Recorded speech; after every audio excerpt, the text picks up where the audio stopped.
Assalamu alaikum. My name is Dr. Naayaab and I'm currently working as a senior medical officer at Northwest General Hospital. Every year, 28 July marks World Viral Hepatitis Day. And every year, people from across the world are brought together under a single theme to raise awareness of the global burden of viral hepatitis. This year, our theme is to find the missing millions.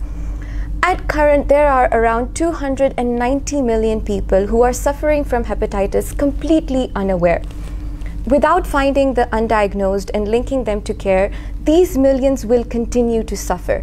So, this year on World Hepatitis Day, our aim is to bring people together so that they can take action and raise awareness about to finding the missing millions. Aunan the viral hepatitis almiras mente the age malumat hasilolo da para mungsara consultant gastroenterologist Dr. Hanif de. Dr. Hanif, thank you so much for joining us today. Would you please like to introduce yourself? Naayaab, thank you very much for inviting me here to raise the awareness about this viral hepatitis.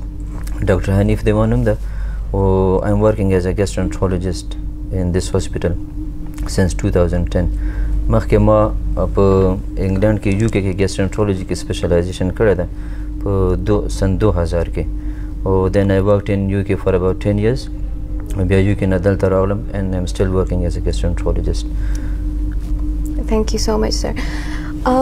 Sir, the viral hepatitis چې کوم ته پښتو کې تور زیړی او زیړ زیړی وي د دې باره کې لږ معلومات موږ ته راکړئ دا څه ته وي د دې لږ انټروډکشن وکړئ.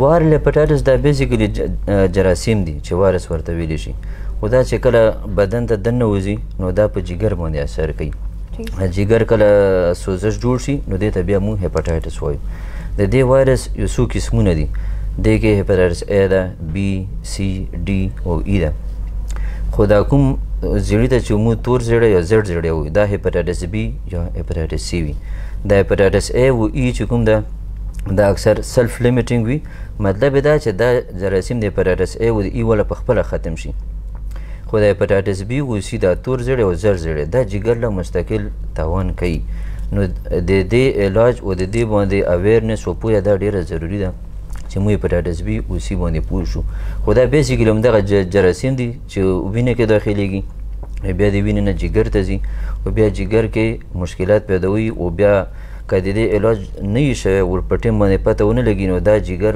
بیا کار پرېږدي نو هغه بیا جګر ختم کړي د دې وجې نه د اویرنس ډېر ضروري ده.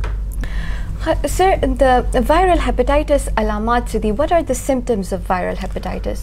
د دې سیمټمز کې یو خو په خېټه کې درد وي او چاته ورسره الټۍ ورځي او چاته لوږه نه لګي او اکثر د تبې شانتې شکایت وي بدن کې درد کېدل یا زکام په شانتې پیښېدل دغه شانتې علامات دي خو دا په انیشل سټیجز کې وي ارلی سټیجز کې کله چې ډېرو خلکو ته پته نه وي و هغه جګر باندې کمزوري کېږي چې ډېر زیات کمزوري شي نو بیا خلک اکثر د الټۍ کوي چې کې وینه وي یا خېټې کې اوبه جمع کېږي یا پکې بیهوشي پکې راځي او کله چې جګر ډېر کمزوری کړي نو بیا د مرګ خطر پکې وي او دا خطرناکه بیماري ده لکه په پاکستان کې every hour 3 people die of hepatitis B every hour and every hour 1 person die of hepatitis C مطلب دا چې د هیپاټایټس B نه هرې غنټې کې 3 کسان پاکستان کې مري او د هیپاټایټس C د وجې نه هرې غنټې کې یو کس په پاکستان کې مري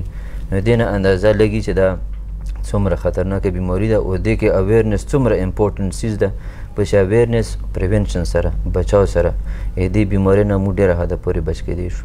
جی سر او سر that ټول hepatitis یو عمره complications and severity وي د hepatitis A B C D E کنه د دې مختلف levels دي چې کوم منته جنرالي په غټ لیول سره تاسو ته وختي مو وی چې hepatitis A او E دا سلف لیمیټینګ مطلب چې دا خپل خود به خود ختم شي اکثر په ماشومانو کې کوم ځای کې ګندګي مندګي وي هلته کې ورته وشي او دا خپل ختم شي جی سر خو دا هیپاټایټس B او C څوک ورته تور او زیړ زیړی وایي دا چې کوم دا جګر له مستقل تاوان کوي خو دې تاوان غټه وجه دا ده چې دې په ټیم باندې پته ونه لګي او په ټیم باندې علاج نه کېږي نو دا په ټیم سره بیا ورو ورو جګر کمزوري کېږي په لیټ سټیجز کې که پته و هم لګي نو بیا دومره فایده نه کوي نو how are the different types of viral hepatitis diagnosed? د دې معلومات به موږ څنګه کوو؟ دې معلومات خو غټه وجه هغه دی چې بلډ ټیسټ کیږي، لکه د هپاتایټس A B C دې لپاره بلډ ټیسټ کیږي. بلډ ټیسټونو کې لږ فرق وي، خو غټ ټیسټونه یو خو موږ جګر دپاره ټیسټونه کوو چې دا لیور فنکشن ټیسټ ورته ویلی شي، هغې نه موږ له پته ولګي چې جګر باندې څومره اثر شوی ده. او بل دا د وایرس دپاره سپیسیفیکلی بیا ټیسټ کیږي چې څه پکې ایلایزا ټیسټ وي، څه پکې PCR ورته ویلی شي، خو لکه د بلډ د ټیسټونو نه پته لګي چې دا کوم قسم وایرس ده. جی او بلډ ټیسټ نه علاوه داسې څه ټیسټس ایکسټرا ټیسټس؟ بلډ نه علاوه موږ الټراساؤنډ ټیسټ کوو. الټراساؤنډ کې دا د جګر او د تریخي مریخي ټوله پته پکې ولګي. بیا ډاکټرانو له پته لګي چې مثال دا جراثیم شته د دې څومره لیول ده او مطلب جګر باندې اثر کوي نه کوي، د هغې مطابق څه علاج ورته وکړو. there is this myth around viral hepatitis چې د دې کیور نشته. دا څومره حد پورې رښتیا خبره ده چې د viral hepatitis ټریټمنټ شته او که نشته؟ نن سبا خو میډیسن ډېر اډوانس شو، ایون په لیټ سټیجز کې هم علاج کیږي. ارلی سټیجز کې ټریټمنټ ډېر آسان وي. مخکې د هپاتایټس C لپاره علاج ډېر مشکل و. دا کومو ته چې موږ خلک زیړ زیړی وایي، د افغانستان خلک ورته تور زیړی وایي، د دې علاج ډېر مشکل و. خو اوس دا د درو کالو راسې دغه ټیبلټس دي، ایون چې د سنګل ټیبلټ سره علاج کیږي. خو که ارلی سټیجز کې د هپاتایټس پته ولګي جګر له تاوان نه وي شوی، نو دا ټریټمنټس ډېر زیات افیکټیو دي. دا تقریبا جراثیم هم ختم کړي او جګر هم د پیچیدګو نه بچ کړي. خو نن سبا که لیټ سټیجز کې هم ډایګنوز شي، ایون په دې سټیج کې چې جګر بالکل ختم شي، بیا هم نن سبا د ټرانسپلانټیشن آپشن وي، د ټرانسپلانټیشن سره بیا د علاج کیږي. نو په هر یو لیول باندې او د هر یو هپاتایټس علاج شته، خو چې په ټیم باندې پته ولګي او په ټیم باندې ډاکټر ته څوک ورشي. Talking about the treatment of hepatitis B and C, could you give us more detail regarding that? How would you treat, or what are the different treatment options for hepatitis B and C? لکه ما ته څنګه وی چې دا په هر یو سټیج کې از ا ټریټیبل ډیزیز. اکثر خلکو دا سوچ چې ته زیړی ولګي او بس خلک یې په هغه کې شماري چې بس د علاج نه کیږي، and people lose their heart، او سپیشلی کلو کې دا سیز کیږي. او خو داسې سیز نه ده، ټریټیبل ده ایټ اول سټیجز. که هپاتایټس B چې کوم ده ټول نه امپورټنټ ده چې بچاو پریونشن از د بیسټ ټریټمنټ. خو که چاته اوس وشو نو دې شوډ کنسلټ ا ډاکټر. ډاکټر به پر باندې څو ټیسټونه کوي، هغې کې مین ټیسټونه د یو خو د جګر دپاره ټیسټونه وي چې موږ ورته لیور فنکشن ټیسټ ویلی شو، یو ورته الټراساؤنډ ویلی شي. دوهم به هغه پې د جراثیمو ټیسټ کوي چې آیا د جراثیم ژوندي دي که مړه دي. که جراثیم جمدي وي په جګر باندې اثر کوي نو د دې لپاره ټابلیټ فارم کې ټریټمنټ ده. څوک ته ټینوفاویر و انټاکاویر، دا یو دوه غټ ټریټمنټونه، هغه به ګولۍ خوري، ټابلیټس به خوري. او هپاتایټس C چې کوم ده دې هم همدغه شانتې که چا کې وي نو اوله به هغه ته ورځي ډاکټر ته، هغه به ورته د لیور ټیسټونه کوي جګر دپاره، او دا ټیسټ به کوي چې وګوري چې هپاتایټس C جراثیم یې مړه دي که ژوندي دي. مخکې زمانې کې به انجکشن یې لګېدې، هغه انجکشن یې به ډېرې قیمتي هم وې او ډېر سایډ افیکټس به هم وو. نو بس دا د الله پاک شکر ده چې اوس ټیبلټس راوتي دي، هغه ټیبلټ سره ټریټمنټ کیږي. نو دا انیشل سټیجز کې دا ټریټمنټ وي. بیا که چاته هغه کمپلیکیشنز وشي د هپاتایټس سیروسس لیور چې ورته مو وایو، لکه جګر باندې ډېر زیات اثر شوي، او تاسو له ما وختي مو چې هغې علامات دا دي چې وینو کې الټو کې وینه راځي، یا خېټې کې اوبه جمع کېږي، یا په چا باندې بیهوشي راځي.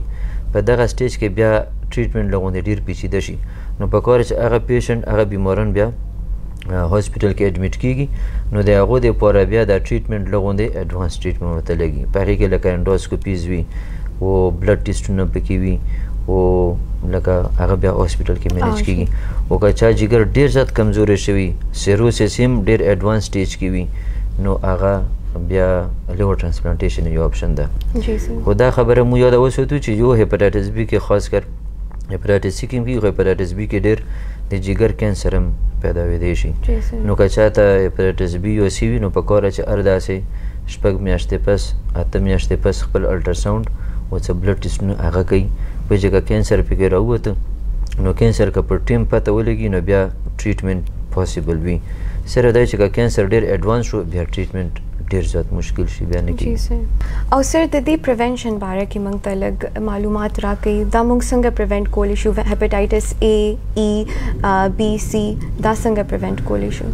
بس همدغه خبره د علاج کې د ټول نه امپورټنټ سیز همدغه ده بچاو چې پکې وشي او د دې بچاو غټه طریقه یو خدا چې هایجین صفایي چې کومه ده د مو اسلامي کلچر هم پکاره چې داسې چې صفایي پکې وي خو انفارچونیټلی مو چې څوره زیات مسلمانانو دومره صفایي په مو کې نشته ده د دو ټول هپاټایټس ټول نه غټ علاج چې کوم د صفایي ده چې خاص کر هپاټایټس A او E چې کوم دا ډېر زیات ماشومان ته لګي و هغه اکثر د کورونو سره د ګندګۍ وجې نه لګي چې هغه موږ په خپله جوړو چې کور کې ګندي او د کور نه بهر لوغورځو هملته کې دا جراثیم پیداویږي او دا بیا د فوډ او چین ته راځي او هغې نه هپاټایټس کېږي نو یو خو غټ بیسک سیز چې کوم د صفایي ده ورله هپاټایټس نه هر بیماري چې صفایي پکې ډېر غټ رول ده چې صفایي کم ځای کې وي بیماري به ډېرې کمې چې صفایي نه وي نورې بیمارۍ الونګ ود وال هپاټایټس دا به ډېر کامن وي نو یو خو صفایي ده دوم پکې دا سیز ده چې د وال هپاټایټس سپیسیفیکلی دا د وینې سره د خون سره بلډ سره تعلق ډېر زیات ساتي سپیشلی هپاټایټس B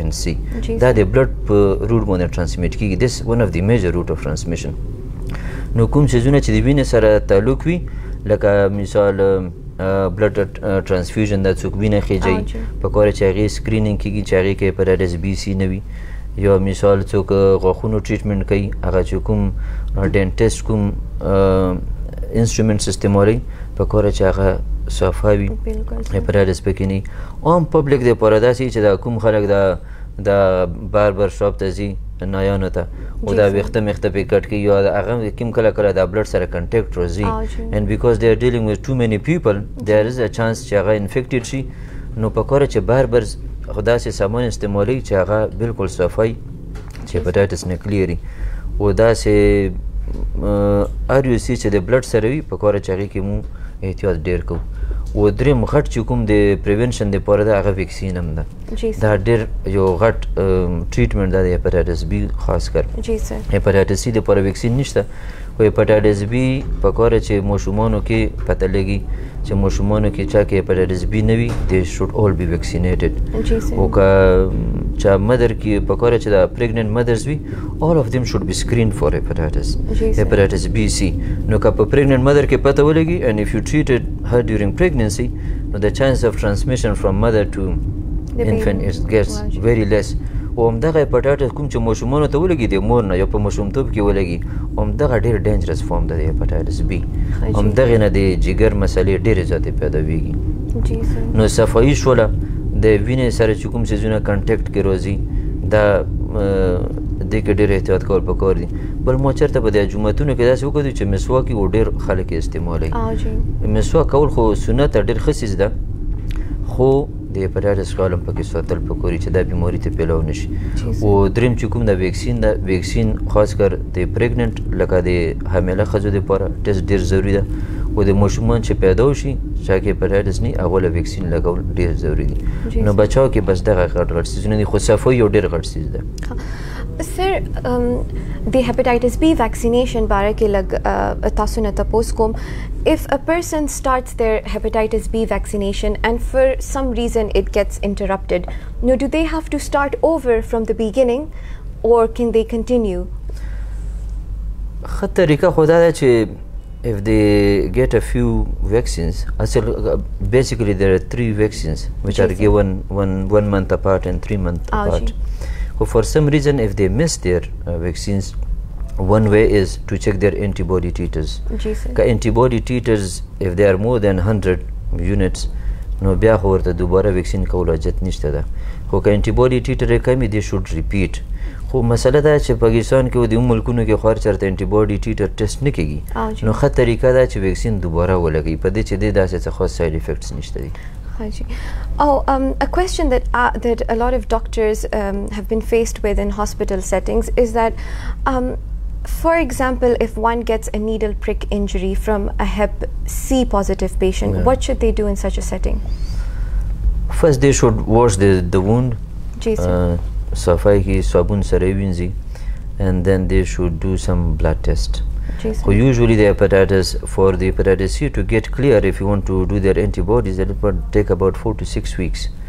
And PCR might take 2 to 3 weeks time. So they should get their ELISA hepatitis C or PCR test done within the time range. Kabya chere pake positive vi no, then they should receive treatment. But we have seen in most of the patients, they are usually negative. So one should not be very worried about a small needle prick. But important that needle prick however will one shi. Okay, sir, dora na poi which hamaka pe syringe ke lobe kai warta wala ke no biya test kai. Oh, sir, that chikam antiviral medications used in the treatment of Hep B and Hep C. Do they have any side effects? Do these complications or side effects? No, these antivirals are very safe drugs, except those जिसको जे चारा ते गुर्दो बीमारी भी या चनोरी बीमारी ना दाई side effect पैदा वेश नो डॉक्टर चुकुमी आगा बावला किटिसना की दे गुर्दो दे आगा नो कदा सिजुना गुर्दे मर्दी से भी usually side effects दूरनी खुबियाम just to be on the safe side doctor are da se dua hafte pas da di vine test kai chi vina kamanish oda se gordo test kala kai otherwise they are very safe drugs. They do not usually cause too much of a problem. Oh sir, the interferon injections bare ke yo tapos kom der mung da se mashuman katali di chata hep B wi aw agai the interferon injection start kari. How useful are these injections? دا سیمون په کلینیک کې ډېر پیشنټس ګورو خاص کر د افغانستان نه چې کوم ماشومان راځي دغه هلته کې ټیسټ نه وشي او دغه پی سی آر ټیسټ وشي د پی سی آر د جراثیمو لیول ښیي چې څومره جراثیم های دي هغه چې زیات وي نو they are usually started on interferon او بیا ورپسې نورې ګولې ورکوي اگر چې دوی ته دې ټریټمنټ حاجت نه وي نو ښه دا وي چې دې ته موږ په ډاکټري ژبې کې یو ایمیون ټالرنټ فیز هم ویلی شي چې دا پی سی آر کې جراثیم ډېر زیات وي خو جگر هم صحیح وي دا لیور فنکشن ټیسټ خاص کر دا ای ایل ټي ایس جی پی ټي وغیره دا یې هم صحیح وي نو که څه ماشومان داسې وي چې دغه الټراساوند و جی پی ټي وغیره صحیح وي که پی سی آر دغه ډېر هم های وي they usually do not need any treatment but they should be monitored on a regular basis. اکثر hepatitis B usually in the age of 30-40 دغه ټیم کې بیا it cause start damaging the liver. So in their state then they require treatment. No aksar interferon ماشومانو کې حاجت نه وي کله کله چا کې وي when it is causing damage to the liver but most of the time it's not needed. Okay, so I think we've covered up most of the important and basic topics relating to viral hepatitis. Thank you so much, Dr. Hanif, for joining us today. I'm sure the audience will benefit from the valuable information you've shared with us. Thank you very much for inviting me. Okay, so that's it for today. Allah Hafiz.